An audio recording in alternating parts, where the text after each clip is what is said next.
अस्सलाम वालेकुम जी, मेरा नाम डॉक्टर मिस्बा मलिक है और मैं पिछले 25 साल से as a senior consultant gynaecologist Iqra medical complex Johar town में और डिफेंस में अपनी खिदमात सर अंजाम दे रही हूँ।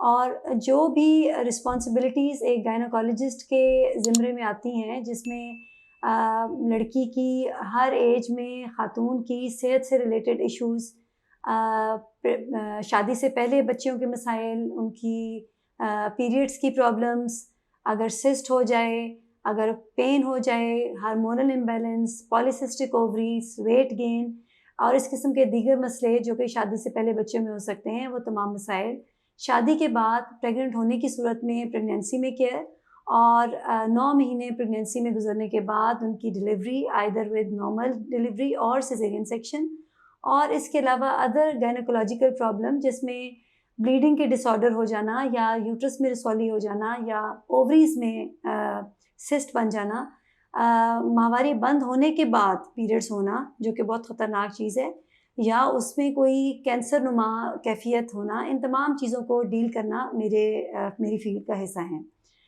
आज एक बहुत ही इम्पॉर्टेंट टॉपिक जिस पे मैं आप लोगों को इन्फॉर्मेशन देना चाहूँगी वो है प्रेगनेंसी का फर्स्ट ट्राइमेस्टर।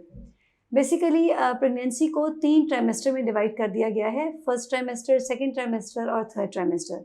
यानी पहले 3 महीने या फर्स्ट 12 वीक्स फर्स्ट ट्राइमेस्टर है, 13 टू 28 वीक्स सेकंड ट्राइमेस्टर, या दरमियान के 3 महीने या आखिर के 3 महीने या 28 वीक्स ऑनवर्ड्स डिलीवरी, इसको थर्ड ट्राइमेस्टर का नाम दिया गया है। इस वक्त मैं आपको फर्स्ट ट्राइमेस्टर से रिलेटेड कुछ इन्फॉर्मेशन देना चाहती हूँ। सबसे पहला चैलेंज तो ये है कि आपको मालूम हो कि आप प्रेग्नेंट हो गई हैं, और इसको मालूम करने के लिए चंद प्रिंसिपल्स का पता होना बहुत ज़रूरी है। अगर वो पता नहीं होंगे तो आप जितने मर्ज़ी प्रेगनेंसी स्ट्रिप्स घर लेकर आएँ और उनको यूरिन में डाल डाल के चेक करते रहें, आपको कोई नतीजा नहीं मिलेगा।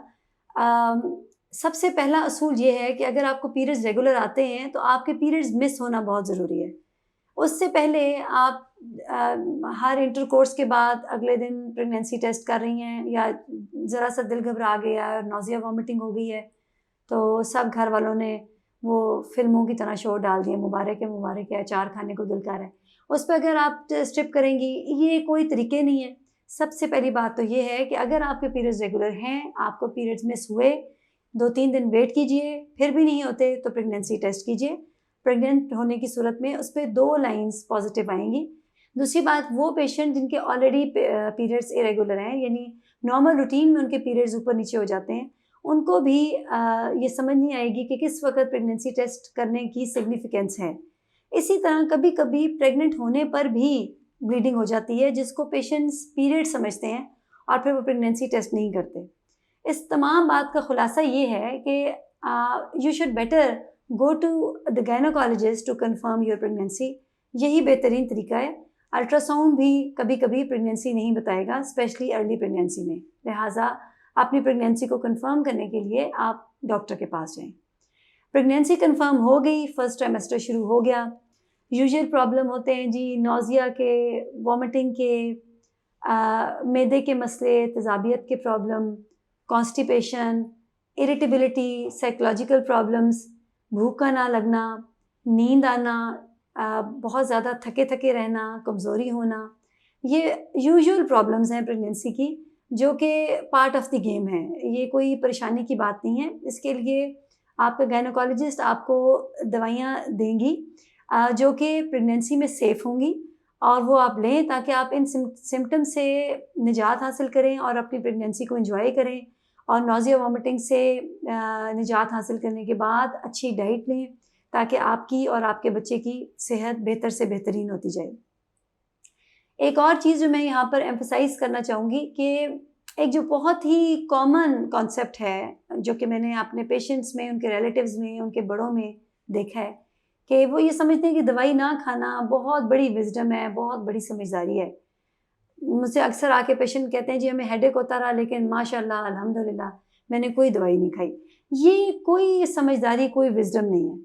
ये ज़रूर है कि आप अपनी मर्ज़ी से दवाई ना खाएं, आप गलत दवाई ना खाएं, लेकिन अब एक अच्छे, एक पढ़े लिखे डॉक्टर के पास जाकर उससे प्रिस्क्राइब करवा के जो दवाई है वो खाना बहुत ज़रूरी है, और इन सिम्टम से निजात हासिल करना बहुत ज़रूरी है। आपको नौजिया हो रहा है, आपको वॉमिटिंग हो रही है, आपको सर दर्द हो रही है और उसकी वजह से आप कुछ खा पी नहीं रही हैं, आप हैप्पी नहीं रह रही हैं, आप प्रेगनेंसी इंजॉय नहीं कर रही हैं, इस चीज़ का बच्चे पे ज़रूर बुरा इफेक्ट होगा। सेफ दवाइयाँ ना लेकर आप बच्चे का और अपना कोई फ़ायदा नहीं कर रही। प्रेगनेंसी के चंद हफ्ते के बाद आपका डॉक्टर आपको अल्ट्रासाउंड करने के लिए कहेगा, वो अल्ट्रासाउंड ज़रूर करवाइए। ये एक डेटिंग अल्ट्रासाउंड है जिसकी मदद से ना सिर्फ आप अपनी प्रेगनेंसी की ड्यूरेशन, अपनी डिलीवरी डेट को कंफर्म कर सकती हैं, बल्कि अपनी प्रेगनेंसी की लोकेशन और हार्ट बीट और उसकी ग्रोथ जो इस वक्त तक होनी चाहिए उसको भी कंफर्म कर सकती हैं। प्रेगनेंसी को एक नॉर्मल फिजियोलॉजिकल फिनोमेना समझें, इसको बीमारी ना समझें। ये खुशकिस्मत औरतें हैं जो टाइम पे जिन अपनी तालीम मुकम्मल करती हैं, टाइम पे उनकी शादी होती है, टाइम पे अल्लाह उनको औलाद से नवाजता है। इसको अल्लाह ताला की नेमत समझ के इसको भरपूर तरीके से एंजॉय करें। और इस सिलसिले में मेरी रिक्वेस्ट घर वालों से भी है, जिसमें हस्बैंड और जिसमें घर के जो भी अफराद हैं, सास हैं, ससुर हैं, वालिद हैं, वालिदा हैं, बहन भाई हैं, चाहे वो माँ के हों या बाप के हों, उन तमाम का फ़र्ज़ बनता है कि वो इस तरह की इन्वायरमेंट क्रिएट करें जिसमें औरत खुश रहे, जिसमें उसको तमाम फैसिलिटीज़ मिलें और वो ज़्यादा से ज़्यादा अपनी सेहत का ख्याल रख सके। इस तरह से ना सिर्फ आप उस लड़की की ज़हनी और जिस्मानी सेहत के लिए कंट्रीब्यूट करेंगे, बल्कि आने वाले बच्चे की भी ज़हनी, जिस्मानी, साइकोलॉजिकल सेहत की तरफ कंट्रीब्यूट करेंगे और इसकी बहुत ज़्यादा इम्पोर्टेंस है। Thank you very much.